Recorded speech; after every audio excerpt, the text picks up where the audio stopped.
Shreya. And I'll also require... Yeah, thanks. If you all know what a childbirth educator does here. Okay. Yes, so we have very few. So just to quickly brief you all about what a childbirth educator does. One, we help young couples to understand what the birthing process is and what are the various things they need to know just to achieve a normal birth and possibly a natural birth. Now, when I say a natural birth, it would mean a non-medicated birth. They're not even going to use an epidural in that case. So I know it's difficult. I can see the smiles. But if one is very calm throughout the whole process and if they have all the inputs about how the body functions, yes, it is achievable. So today I'm presenting MaServe, which is a childbirth education company. Currently, I am working with Cradle Apollo, the one in Kormangla, and have been doing this work since 2008. When I started, it was more of a weekend job. It was just out of passion, but it was around early this year that I understood that it's actually taken me over, and that's where I quit a corporate job to get into this full time. Right now I'm working across 4 to 5 hospitals, but most of the time I'm at Cradle. So this is what I do. Birth is something which we need to enable ourselves. It's not something which just happens. But yes, knowing everything, knowing how the body functions changes the way you look at it. And definitely the way you deliver will change. So one of the authors, Barbara, has quoted this very well. She says, birth is not only about making babies, it's also about making couples more confident, strong, and also getting themselves enabled to know what their inner strengths are and also be there to support each other. Now, there is a time during labor that the mother goes down and the to-be father takes over and he takes decisions for the mother, in which case he needs to be informed about what are the various things he could be taking a call on. And at that point of time, what are the questions he needs to ask? Things like, can we wait for some time? What happens if we do not do this right now? Is it life-threatening? So these questions can be asked. So these are few issues faced by an expectant couple.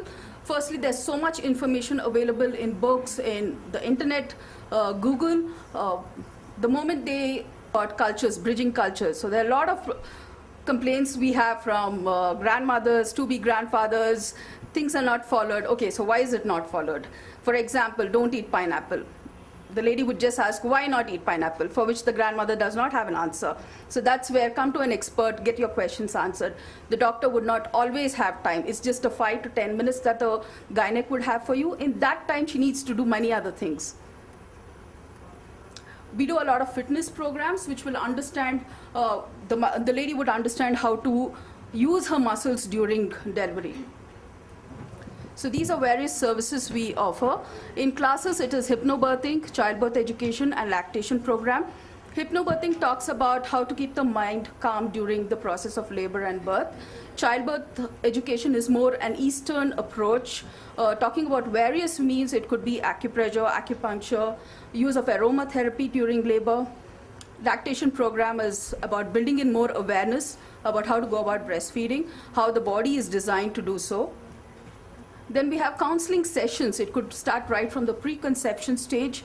It could be a prenatal lactation counseling, or it could be a work-life balance. How do you, we would say that, okay, fine, 6 months exclusively breastfed, but how do you go about doing that? Then we have yoga programs. It again starts from preconception, but the practice more is of prenatal yoga and postnatal yoga. Massage services, which would be right from the prenatal massage, postnatal and infant massage. Infant massage, we interestingly teach the mothers how to do it so that they do it for the babies themselves rather than putting a bye across. Target audience is the whole family. So just as much as the couple are undergoing a transformation from individuals to parents, even the grandparents are, both the sides. So we make sure that the new age grandmother is at par with, she knows everything as to how is birth now. Because there have been generations where C-section was the in thing. It was normal to bottle feed the baby.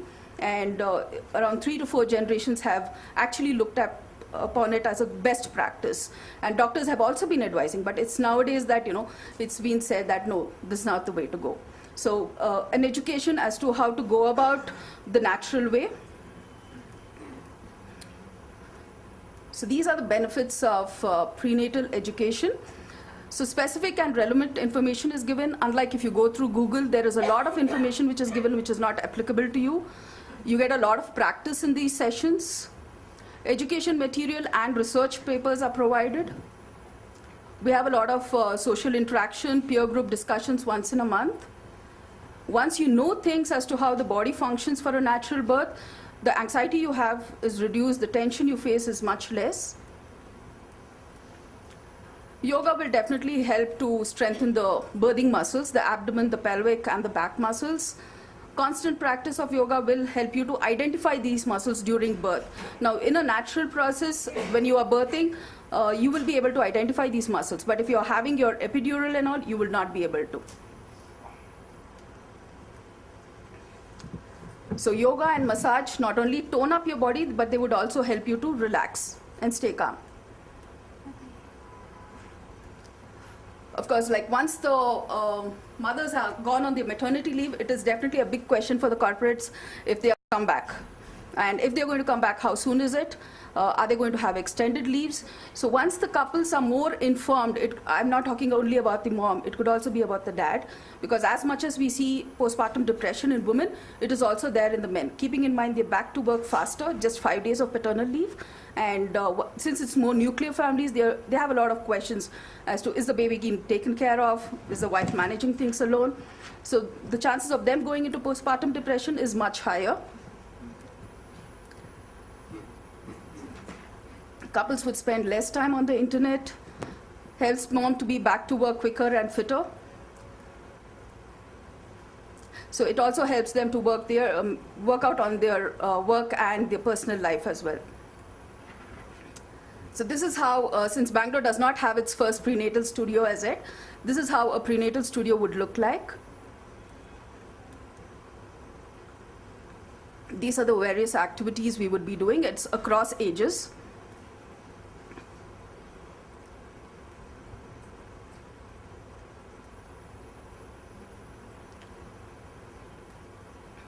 So the other services we also provide is sourcing out a confinement nanny who would be with the lady for anything between 28 days to even around 6 months. And apart from this, on request, also the birth events like it could be a baby shower party, it could be a naming ceremony, or the first birthday of the child. So as a team right now in Bangalore, we are 3 of us. Radha takes care of the counseling part, and we have Kavita who takes care of the yoga services. It's all at-home services. We do not have a prenatal studio as yet. We either function through hospitals or we do a home care service. In Bangalore, we are just the 3 of us, though we have associates across the country. That's about it. Thank you. Thanks.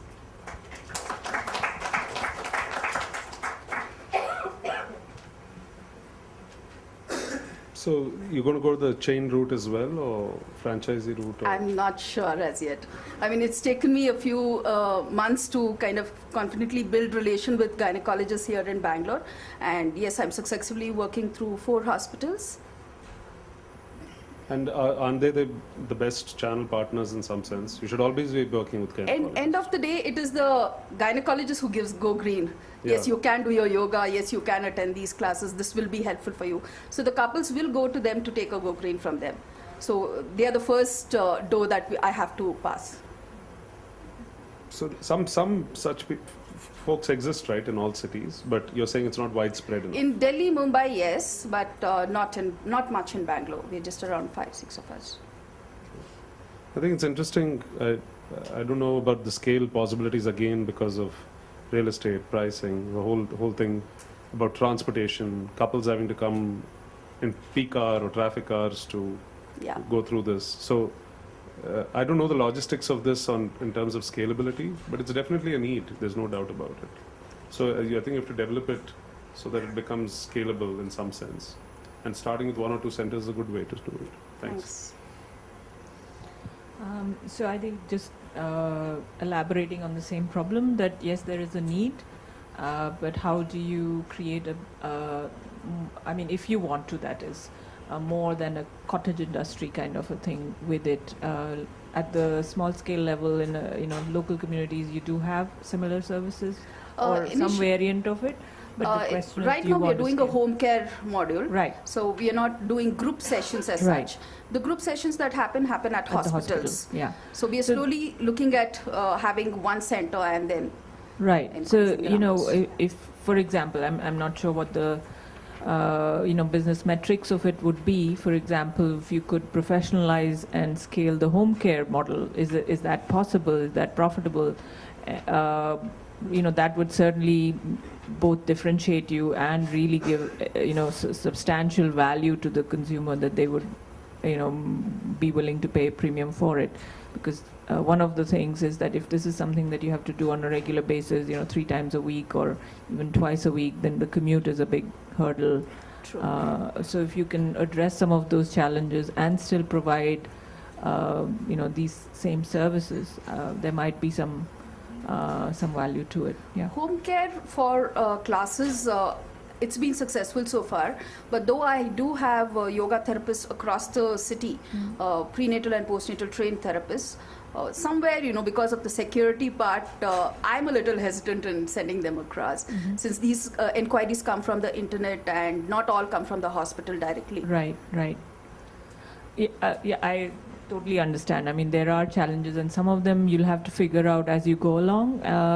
Perhaps you have to keep experimenting with this mix of hospital. What do you need to do in the hospital versus what can you do at home, and what you might need a dedicated space for. And as far as possible, try not to, need real estate if you can. That's makes it hard to scale in terms of just capital efficiency. Okay, thanks. And how are you pricing this? Well, hypnobirthing is 15,000 for 4 sessions, and the lowest would be childbirth education, which is labor and birth session, which is 3,000, which is spread across one session of 2.5 hours. Yeah, my suggestion would be the same, to really tie up with hospitals and other reputable maternal facilities, because as a would-be mom, that would be my number one thing. Is there credibility and authority behind the work that you're doing? Yes, hypnobirthing is a scientific module, which is the complete program is scheduled by Hypnobirthing Institute. So it's a research-based program, and only clinical hypnotherapists are allowed to get into the program and practice further on. So there has been a lot of research work which has gone into it. Lovely. Thank you. Thank